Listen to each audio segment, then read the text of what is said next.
Hello guys, welcome to our YouTube channel study with M. आज मैं आप सभी के लिए काफ़ी इंपॉर्टेंट सेशन लेके आई हूँ। तो देखिए, आज के सेशन में हम उत्तराखंड के मोस्ट इंपॉर्टेंट क्वेश्चंस डिस्कस करेंगे, जो कि आपके आगामी कनिष्ठ सहायक के एग्ज़ाम के लिए काफ़ी इंपॉर्टेंट है। तो आप सभी लोग हमारे इस सेशन में स्टार्टिंग से लेकर एंड तक बने रहें। तो चलिए, आज के सेशन को हम स्टार्ट करते हैं। स्टार्ट करने से पहले जिन लोगों ने अभी तक हमारे YouTube channel study with M को सब्सक्राइब नहीं किया है, वो सब्सक्राइब कर लें। साथ ही साथ बगल में जो बेल आइकन दिख रहा है, इसे भी प्रेस कर लें, ताकि हम कोई भी वीडियो डालते हैं तो उसका नोटिफिकेशन आपके पास जल्द से जल्द पहुंच जाए। आप सभी लोग हमारे टेलीग्राम चैनल को भी ज्वाइन कर सकते हैं। ये भी स्टडी विद एम के नाम से ही बना हुआ है और टेलीग्राम चैनल पर रात को 8 बजे क्विज का भी आयोजन किया जाता है। काफ़ी इंपॉर्टेंट क्वेश्चन आपको क्विज के रूप में दिए जा रहे हैं, तो आपको ज्वाइन कर सकते हैं। तो चलिए, आज के सेशन को हम स्टार्ट करते हैं और इस सेशन का पहला क्वेश्चन है, वीर चंद सिंह गढ़वाली अखिल भारतीय आयुर्विज्ञान संस्थान कहाँ स्थापित किया गया है। देखिए, वीर चंद सिंह गढ़वाली अखिल भारतीय आयुर्विज्ञान संस्थान स्थापित किया गया है ऋषिकेश में। ऑप्शन ए यहाँ पे आपका बिल्कुल राइट आंसर है। अखिल भारतीय आयुर्विज्ञान संस्थान, इसको इन शॉर्ट एम्स बोला जाता है। तो एम्स की स्थापना वर्ष 2004 में ऋषिकेश में की गई, जिसने फरवरी 2014 से अपना कार्य शुरू किया। नेक्स्ट क्वेश्चन देखेंगे, उत्तराखंड के किस नगर में बहुराष्ट्रीय कंपनी हिंदुस्तान लीवर लिमिटेड द्वारा अपनी फैक्ट्री स्थापित की गई है। तो देखिए, उत्तराखंड के हरिद्वार नगर में बहुराष्ट्रीय कंपनी हिंदुस्तान लीवर लिमिटेड द्वारा अपनी फैक्ट्री स्थापित की गई है। ऑप्शन ए इस क्वेश्चन का करेक्ट आंसर है। नेक्स्ट क्वेश्चन देखेंगे, उत्तराखंड में शरदोत्सव निम्न में से कहाँ मनाया जाता है। देखिए, शरदोत्सव की बात करें तो ये मसूरी, अल्मोड़ा, रानीखेत सभी जगह मनाया जाता है। तो उपयुक्त सभी, ऑप्शन डी यहाँ पे आपका राइट आंसर है। देखिए, शरदोत्सव पर्यटकों को आकर्षित करने के लिए अल्मोड़ा, मसूरी, रानीखेत, पिथौरागढ़, चमोली आदि पर्वतीय क्षेत्रों में आयोजित किया जाता है। और शरदोत्सव के दौरान पर्यटकों का मनोरंजन करने के साथ साथ उनका स्वास्थ्य वर्धन भी किया जाता है। नेक्स्ट क्वेश्चन देखेंगे, निम्न में से किस स्थल पर विकास मेला लगता है। तो देखिए, विकास मेले का आयोजन किया जाता है कहाँ पर, टिहरी गढ़वाल में। ऑप्शन 20 क्वेश्चन का राइट आंसर है। और देखिए, विकास मेले के अलावा यहाँ पर और भी बहुत सारे मेले लगते हैं टिहरी में, तो उनको भी आप ध्यान रखेंगे। यहाँ पे विकास मेले के अलावा एक और मेला लगता है, जिसका नाम है रणभूत रणभूत कौतिक या रणभूत मेला कहाँ पर लगता है पूछा जाए तो टिहरी में लगता है। और इस मेले में कौन सा नृत्य किया जाता है, भूत नृत्य किया जाता है। और इसके अलावा एक प्रसिद्ध मेला और है, जिसका नाम है मौड़ मेला। और इस मौड़ मेले से अक्सर क्वेश्चन पूछे जा रहे हैं आयोग के द्वारा। तो मौड़ मेला किस नदी पर लगता है, ये पूछा गया था पहले। मौड़ मेला कहाँ पर लगता है, टिहरी गढ़वाल में लगता है। और किस नदी पर लगता है यह मेला, अलगाड़ नदी के तट पर। अलगाड़ नदी पर यह मेला लगता है। और मौड़ मेले में मछलियों को पकड़ने का रिवाज है। इसके अलावा कुंजापुरी पर्यटन विकास मेला, कुंजापुरी पर्यटन विकास मेला भी आपके टिहरी गढ़वाल में लगता है, टिहरी के नरेंद्र नगर में लगता है। और ये मेला टिहरी में आश्विन नवरात्र में लगता है। और इसके अलावा आपसे पूछा जाए कि क्यूसर मेला कहाँ पर लगता है, तो क्यूसर का मेला ये भी आपके कहाँ पर लगता है, टिहरी में लगता है। टिहरी के जौनपुर में, जौनपुर में क्यूसर नाम का मेला लगता है। और यहाँ नाग राजा देवता के रूप में पूजा होती है। और सेम मुखेम मेला ये कहाँ लगता है, देखिए, सेम मुखेम मेला भी टिहरी में लगता है। 26 नवंबर को सेम मुखेम मेले का आयोजन कहाँ पर किया जाता है, सेम मुखेम मेले का आयोजन टिहरी गढ़वाल में होता है। इसके अलावा सुरकंडा, सुरकंडा मेला भी आपके कहाँ पर, टिहरी में लगता है। टिहरी के चंबा में इसका आयोजन किया जाता है। वीर गब्बर सिंह मेला कहाँ लगता है पूछा जाए तो वीर गब्बर सिंह मेला भी आपके टिहरी में ही लगता है। टिहरी के चंबा में इस मेले का आयोजन किया जाता है। कब किया जाता है, 21 अप्रैल को। 21 अप्रैल को यह मेला लगता है। नाग टिब्बा मेला ये भी टिहरी में लगता है। टिहरी के जौनपुर परगने में नाग टिब्बा मेला लगता है। कैला पीर का मेला भी टिहरी में ही लगता है। और घंटा कर्ण मेला, इसके अलावा आपका संतुरा देवी का मेला, ये सभी मेले आपके टिहरी गढ़वाल में लगते हैं। इनको आप ध्यान रखेंगे, इंपॉर्टेंट पॉइंट है। नेक्स्ट क्वेश्चन देखेंगे, कौन सा नगर आश्रम सिटी के नाम से जाना जाता है। देखिए, आश्रम सिटी के नाम से जाना जाता है कौन सा नगर, ऋषिकेश, बहुत सारे आश्रम हैं यहाँ पे, इसलिए ये आश्रम सिटी के नाम से जाना जाता है, ये आपको याद रखना है। और कौन कौन से आश्रम यहाँ पर स्थित हैं ये आपसे पूछे जा सकते हैं। तो आपसे पूछा जाए कि शिवानंद आश्रम कहाँ पर स्थित है। शिवानंद आश्रम, शिवानंद आश्रम आपके कहाँ पर है, ऋषिकेश में स्थित है। और वर्ष 1986 में ऋषिकेश के शिवानंद आश्रम के पास राम झूला पुल बनाया गया था। और इसके अलावा स्वर्ग आश्रम आपकी कहाँ पे है, ऋषिकेश में है। और इसकी स्थापना विशुद्धानंद ने की थी, ये आपको याद रखना है। और विशुद्धानंद को काली कमली वाला संत कहा जाता है, ये पॉइंट इंपॉर्टेंट है, इसको ध्यान रखेंगे। इसके अलावा देखिए बीटल्स आश्रम, या इसको कौन सा, महर्षि महेश योगी आश्रम भी कहा जाता है, तो ये भी आपका कहाँ पर है, ऋषिकेश में है। इसके अलावा देखिए ओंकारानंद आश्रम भी कहाँ पर स्थित है, ऋषिकेश में स्थित है। और ओंकारानंद आश्रम की स्थापना ऋषिकेश में कब की गई थी, वर्ष 1967 में की गई थी। ओंकारानंद सरस्वती ने इस आश्रम की स्थापना की थी। तो बहुत सारे आश्रम हैं, इसलिए इसको आश्रम सिटी कहा जाता है। ऋषिकेश देहरादून का एक उपनगर है और ये गंगा और चंद्रभागा नदी के संगम पर स्थित है, ये आपको याद रखना है। कौन कौन से आश्रम हैं इनको नोट कर लीजिए आप सभी लोग। नेक्स्ट क्वेश्चन देखेंगे, उत्तराखंड के किस जनपद में मद्महेश्वर मंदिर स्थित है। देखिए मद्महेश्वर मंदिर किस जनपद में स्थित है, आंसर कीजिए जिन लोगों को आंसर आ रहा है। करेक्ट आंसर हो जाएगा आपका रुद्रप्रयाग, ऑप्शन सी बिल्कुल राइट आंसर है। मद्महेश्वर नाथ को द्वितीय केदार कहा जाता है, ये द्वितीय केदार यानी सेकंड नंबर का केदार है। और यह मंदिर चौखंबा शिखर पर स्थित है। पांडव शैली में यह मंदिर निर्मित है, इसकी शैली पूछी जाए तो पांडव शैली याद रखेंगे। मद्महेश्वर नाथ मंदिर में भगवान शिव के नाभि की पूजा की जाती है। और शीतकाल में यहाँ पूजा कहाँ पर होती है, ऊखी मठ में होती है। मद्महेश्वर नाथ की पूजा शीतकाल में कहाँ पर होती है, ऊखी मठ में। नेक्स्ट क्वेश्चन देखते हैं, गुलरभोज जलाशय किस जनपद में स्थित है। तो देखिए गुलरभोज जलाशय ये स्थित है आपके कहाँ पर, उधम सिंह नगर में, ऑप्शन सी इस क्वेश्चन का राइट आंसर है। इसके अलावा देखिए और कौन कौन से जलाशय है यहाँ पे, ये भी पूछा जा सकता है आपसे। कौन कौन से जलाशय या डैम यहाँ पे हैं ये आप कमेंट करके बताएं कमेंट सेक्शन में उधम सिंह नगर में। और देखिए हरिपुरा जलाशय ये आपके कहाँ पर, गुलरभोज बाजपुर में स्थित है, तो इसीलिए इसको गुलरभोज जलाशय भी कहा जाता है।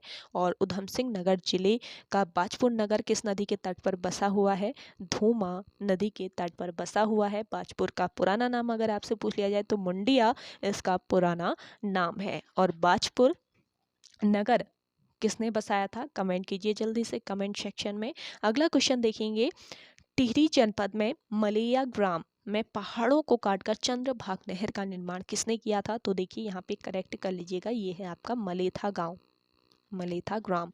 तो टिहरी जनपद के मलेथा ग्राम में पहाड़ों को काटकर चंद्रभागा नहर का निर्माण किया था किसने, माधो सिंह भंडारी ने, ऑप्शन बी यहाँ पे आपका राइट आंसर है।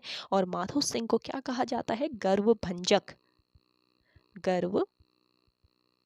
भंजक कहा जाता है माधो सिंह को। और माधो सिंह का जन्म मलेथा टिहरी गढ़वाल में हुआ था। माधो सिंह ने मलेथा की कूल का निर्माण किया था। और मलेथा की कूल या सुरंग छेड़ाधार पहाड़ी पर बनाई गई और चकमा नदी या डांगर नदी से पानी निकाला गया था। और मलेथा की कूल की लंबाई कितनी है, लगभग 225 फीट इसकी लंबाई है। नेक्स्ट क्वेश्चन है आपका, राजेंद्र सिंह जेठी किस खेल के प्रसिद्ध खिलाड़ी हैं। तो देखिए राजेंद्र सिंह जेठी ये प्रसिद्ध खिलाड़ी हैं किसके, मुक्केबाजी के, ऑप्शन सी इस क्वेश्चन का राइट आंसर है। नेक्स्ट क्वेश्चन देखेंगे, उधम सिंह नगर निवासी अनवर जमाल किस क्षेत्र से संबंधित हैं। तो देखिए उधम सिंह नगर निवासी है अनवर जमाल, जो कि किस क्षेत्र से, फिल्म निर्देशन से संबंधित है, ऑप्शन डी यहाँ पे आपका राइट आंसर हो जाएगा। नेक्स्ट क्वेश्चन है आपका, सौर ऊर्जा पर आधारित भानुताप यंत्र के आविष्कारक कौन है। देखिए सौर ऊर्जा पर आधारित भानु ताप यंत्र के आविष्कारक बताने हैं तो इसके आविष्कारक हैं Pandit doctor Shri Krishna Joshi. Option D यहाँ पे आपका राइट आंसर हो जाएगा। डॉक्टर श्री कृष्ण जोशी भानु ताप यंत्र के आविष्कारक हैं। डॉक्टर श्री कृष्ण जोशी का जन्म कहाँ पर हुआ था? अल्मोड़ा नगर के मकेड़ी में हुआ था। इनका जन्म कब हुआ था? 1864 में। और इन्होंने भानुताप हेलोथर्म यंत्र में वर्ष 1900 में लखनऊ में वाष्प इंजन को चलाकर वैज्ञानिकों को नई राह दिखलाई थी। ये आपको याद रखना है। और परिष्कृत भानुताप जनवरी 1903 में पेटेंट किया गया, जिसे भारत सरकार के गजट 1 जनवरी 1903 में प्रकाशित किया गया। चलिए अगला क्वेश्चन देखते हैं। अगला क्वेश्चन है आपका, उत्तराखंड प्राविधिक शिक्षा परिषद का मुख्यालय कहाँ स्थित है? इंपॉर्टेंट क्वेश्चन है। उत्तराखंड प्राविधिक शिक्षा परिषद का जो मुख्यालय है ये कहाँ पर स्थित है? रुड़की में। इसको याद रखेंगे। ऑप्शन डी यहाँ पे आपका राइट आंसर हो जाएगा। और वहीं आपसे पूछ लिया जाए कि उत्तराखंड माध्यमिक शिक्षा परिषद का मुख्यालय कहाँ पर स्थित है, तो आपको याद रखना है कहाँ पर स्थित है? देहरादून में। देहरादून में उत्तराखंड माध्यमिक शिक्षा परिषद का मुख्यालय है। और उत्तराखंड विद्यालय शिक्षा परिषद का मुख्यालय कहाँ पर स्थित है? देखिए उत्तराखंड विद्यालय शिक्षा परिषद वर्ष 2008 से कहाँ पर स्थित है? रामनगर में। ये आपको याद रखना है। तो उत्तराखंड माध्यमिक शिक्षा परिषद, उत्तराखंड विद्यालयी शिक्षा परिषद और उत्तराखंड प्राविधिक शिक्षा परिषद, ये तीनों पॉइंट आप बहुत अच्छे से ध्यान रखेंगे। अगला क्वेश्चन है आपका, 270 किलोमीटर नंदा राज धार्मिक यात्रा कितने दिन में पूरी होती है? तो देखिए नंदा देवी राजात यात्रा कब कितने टाइम में पूरी होती है? यहाँ पे आपका करेक्ट आंसर क्या हो जाएगा? 19 से 20 दिन में। ये आपको याद रखना है। 19 से 20 दिन लग जाते हैं नंदा राजात यात्रा को पूरे होने में। और ये 270 नहीं 280 किलोमीटर की पद यात्रा है, इसको करेक्ट कर लीजिएगा। नंदा राजात यात्रा गढ़वाल व कुमाऊं की सांस्कृतिक एकता का प्रतीक है। और ये विश्व की अनोखी पद यात्रा है जो कि 12 वर्ष में एक बार होती है। और 20वीं सदी की प्रथम नंदा राजात यात्रा कब हुई थी? वर्ष 1905 ईस्वी में नंदा राजात यात्रा चमोली के कासवा गांव के पास नौटी नामक स्थान में नंदा देवी मंदिर से होमकुंड तक जाती है। और यह यात्रा चांदपुर गढ़ के राजकुंवरों द्वारा संपन्न कराई जाती है। अगला क्वेश्चन देखेंगे, हिंदू और धर्मराज साप्ताहिक पत्रों का संपादन किसने किया? हिंदू और धर्मराज साप्ताहिक पत्रों का संपादन किया था किसने? श्रीदेव सुमन ने। ऑप्शन बी यहाँ पे आपका राइट आंसर है। अगला क्वेश्चन देखेंगे, आप सभी को ये सेशन पसंद आ रहा है तो जल्दी से लाइक कर लीजिए। आप सभी लोग जिन लोगों ने अभी भी हमारे YouTube channel study with M को सब्सक्राइब नहीं किया है वो सब्सक्राइब कर लीजिए। और सेशन ज़्यादा से ज़्यादा आप सभी लोग शेयर कीजिएगा अपने दोस्तों के साथ, अपने व्हाट्सएप ग्रुप्स में। चलिए अगला देखेंगे, बाझड़ त्यौहार कब मनाया जाता है? तो देखिए बाझड़ जो त्यौहार है ये आपका किस ऋतु में? वर्षा ऋतु में मनाया जाता है। ऑप्शन सी यहाँ पे आपका राइट आंसर है। अगला देखेंगे, चौबटिया गार्डन कहाँ पर स्थित है? चौबटिया उद्यान या चौबटिया गार्डन है आपके कहाँ पर? रानीखेत में। और रानीखेत कहाँ पर, किस जनपद में है? अल्मोड़ा जनपद में। रानीखेत के चौबटिया में फल संरक्षण एवं शोध केंद्र है, ये भी आपको याद रखना है। और चौबटिया को क्या कहा जाता है? आर्चर्ड कंट्रीज को कहा जाता है। अगला क्वेश्चन देखेंगे, high altitude plant physiology research centre कहाँ स्थित है? तो देखिए high altitude plant physiology research centre ये है आपके कहाँ पर? श्रीनगर में। ऑप्शन बी यहाँ पे आपका राइट आंसर है। अगला क्वेश्चन देखेंगे,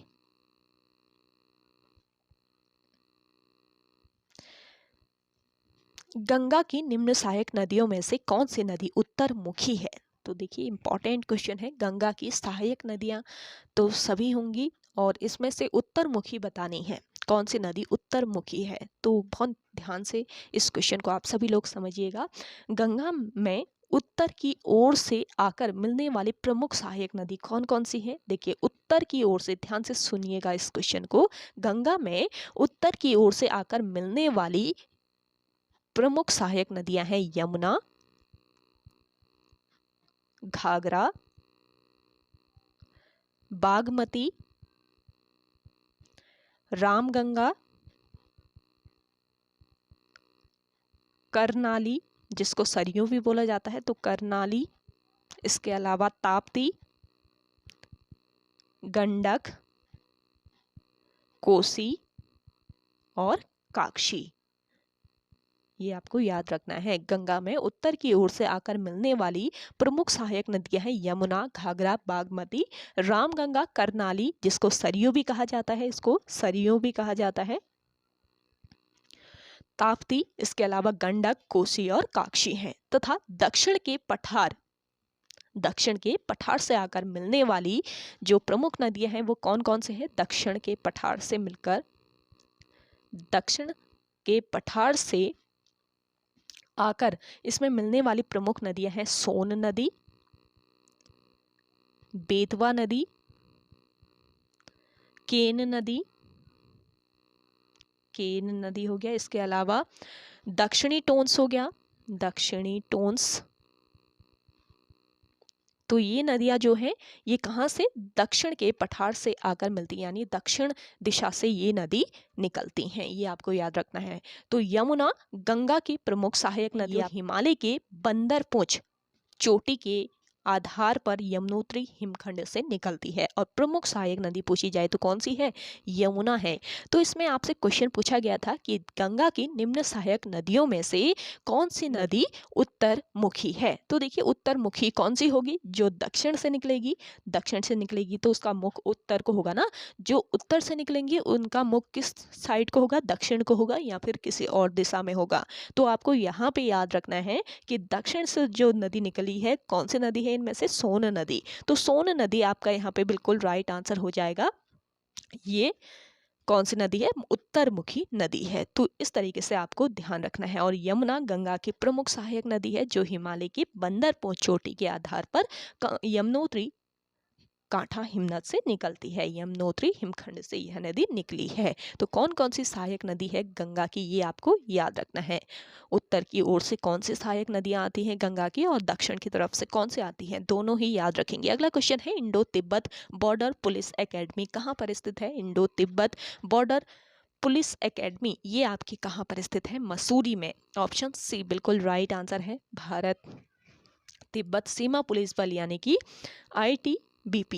आईटीबीपी बल की जो स्थापना है ये कब की गई थी? 24 अक्टूबर 1962 को इसकी स्थापना हुई थी। और आईटीबीपी राष्ट्र का एक विशेष सशस्त्र पुलिस बल है जो अपने जवानों को गहन सामरिक प्रशिक्षण के अलावा पर्वतारोहण और स्कीइंग समेत अन्य कई विधाओं में प्रशिक्षण प्रदान करता है। और आईटीबीपी हिमालय क्षेत्र में प्राकृतिक आपदाओं के लिए फर्स्ट रिस्पॉन्डर के रूप में राहत व बचाव अभियानों का संचालन भी करती है। और लास्ट क्वेश्चन देखेंगे इस सेशन का, उत्तराखंड के बी मोहन नेगी के क्षेत्र से संबंधित है। तो देखिए बी मोहन नेगी जो है इनका संबंध किस क्षेत्र से है? इनका संबंध है चित्रकारी से।